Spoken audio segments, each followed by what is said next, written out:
We are pretty much at the end of 2023, meaning 2024 is right around the corner. And I guarantee you, one of the things that you're thinking about is the goals that you hit this year, the goals that you didn't, and then potentially setting goals for 2024.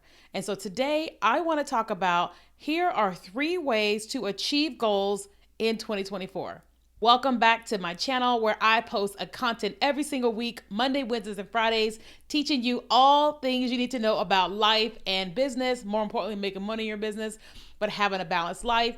And so if you have not already done so, be sure to subscribe to the channel and hit the notification bell. That way, every single time a new video comes, you will get notified. So today we're talking about ways to achieve big goals, okay? Ways to achieve big goals. So one of the goals that we typically set each year is probably 2 of them. One is typically weight loss, and then the second one is making more money.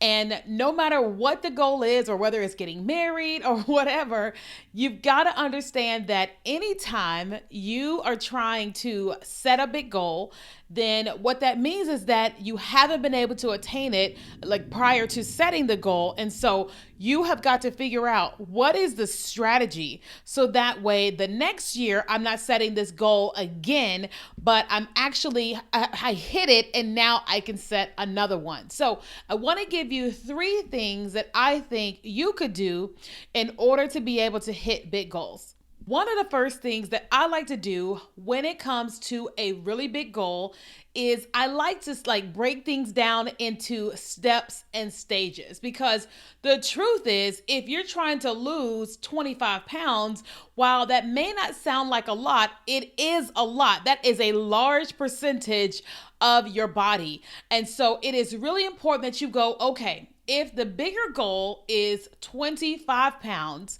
how can I break this down into something smaller? The smallest thing could probably be, okay, how can I lose half a pound?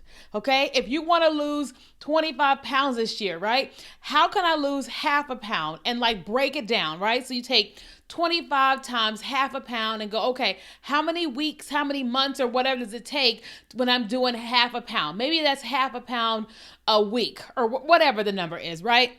I think it's right around half a pound a week, okay? How can you lose half a pound a week, okay? And then that way you're able to track a week, and then you're able to track 2 weeks.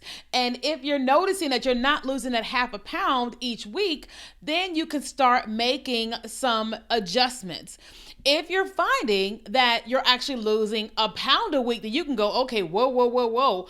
I'm going to lose my 25 pounds sooner than I think. And I'm actually not eating anything. Maybe I can actually eat a little bit more, so that way you can achieve your goal and still be able to enjoy the process of weight loss and not just be eating ice because you're just trying to lose 25 pounds.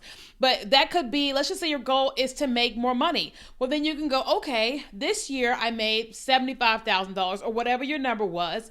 And if your goal is to make $100,000, if you have a business, then what you can do is go, okay, let's break that down into small steps. That's adding an additional $25,000.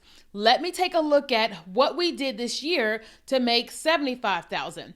Determine how we can make that $75,000 again, but also how we can make that additional $25,000. That one may be where you say, okay, we're going to increase our prices by 1%.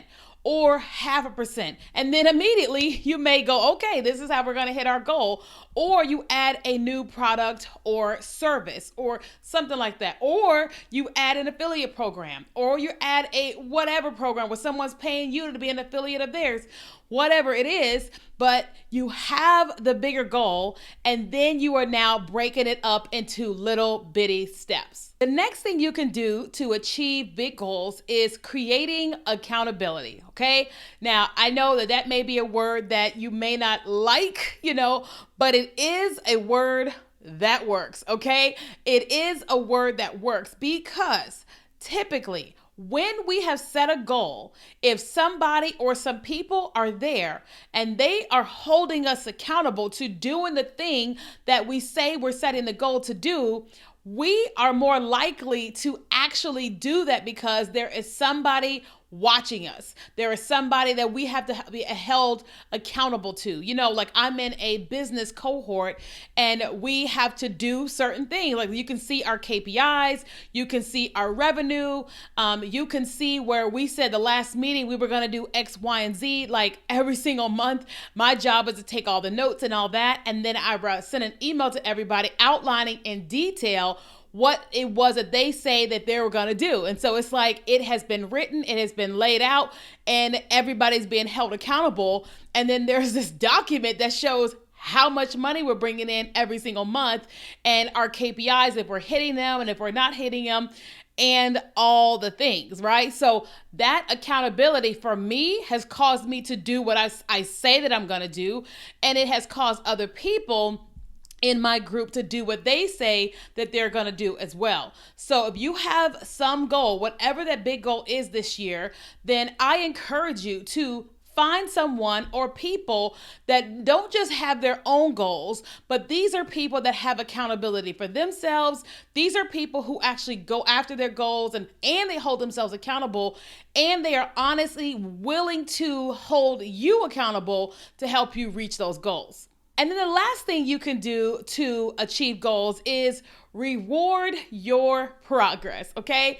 Reward your progress. Now, there was a goal that I set last year, and I wanted to, I think I wanted to lose 5 pounds. I think last year before that, whatever year it was. And I wanted to lose 5 pounds. And that was just a small goal that I had for myself. And I said, okay, but I also wanted a necklace. And I said to myself, all right, I'm not going to go and buy this necklace until I lose 5 pounds. So I got a scale that tracks, that's also linked to my phone.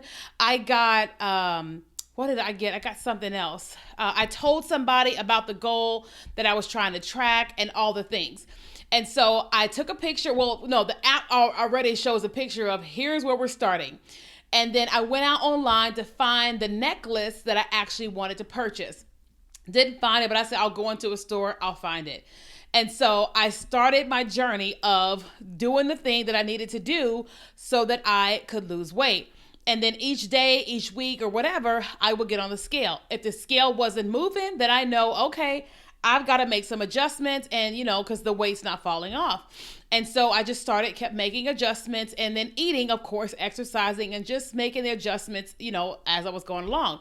And the closer I got to that 5 pounds, I became super determined because I was so close to that goal that I wanted to hit it. And I did hit that goal. Once I lost those 5 pounds, I went out that weekend and went searching for a necklace. And I found a necklace at Tiffany's, and I was so happy when I got the necklace and I hit that goal. So then I said to myself, okay, I'm going to buy me, I think it was a bracelet or something like that, when I hit the next goal. And then I went so on and so on and so on. And that's the same thing that I do in my business. I set revenue goals. I set goals on the amount of like courses or whatever that I want to sell. And then I let my team know, here is the goal. And we cheer and all that type of stuff. And then sometimes I'll say, because they're not in sales, they're more so like in support. I'll say, if we hit this goal right here, then I'm going to give everybody a bonus of $25. Doesn't sound like a lot, but they're not in sales. I'm doing the sales or whatever. So it's like, it's a small bonus, but it's a big deal to them because I had to do all the work, so to speak, from a sales standpoint. And so when we hit those goals, everybody is very excited because they got to get this bonus or whatever. But I also tell them, hey, listen, I want you to support me in this. Like, ask yourself, what is it that you could be doing to help make this process easier for me? I know you can't sell, but what if you are doing things on email? What if you're coming up with ideas or whatever? Then what that's doing is it's motivating everybody. But also, typically, I have a bigger goal. Like I have a yearly goal, like a quarterly goal and a yearly goal. And if I set a goal for the month, each month, and we're hitting those goals, then we're on track to be able to, hit the bigger goal. but I have to reward my progress because a yearly goal is a really big goal. A money goal is a really big goal because it's like there's a lot that goes along with it.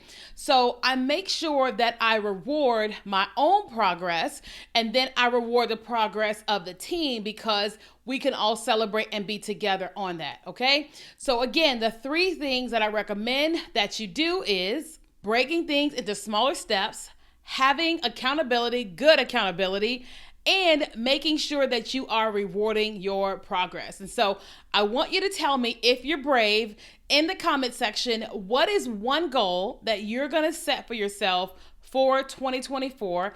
And what are one of the 3 things that you're going to do in order to achieve that? Okay, so if you enjoyed this video, please let me know, subscribe to the channel, and I cannot wait to see you in the next one.